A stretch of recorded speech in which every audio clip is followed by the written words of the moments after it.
আজকের রান্না একদম বাঙালি অথেন্টিক একটা রেসিপি, মাছের মাথা দিয়ে মুড়ি ঘন্ট।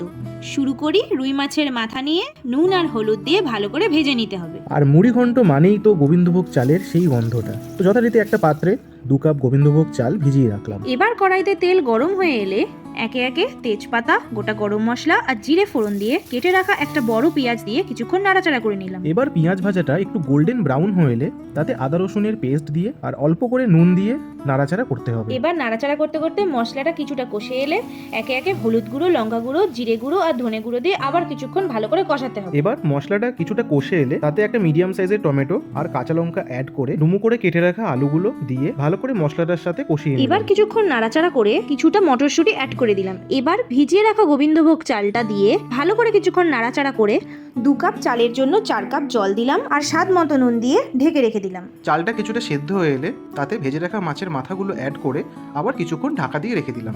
এবার চালটা পুরোটা সেদ্ধ হয়ে গেলে ওপর থেকে গরম মশলা গুঁড়ো আর 1 চামচ মতো ঘি দিলেই রেডি বাঙালি স্পেশাল মুড়ি ঘন্ট।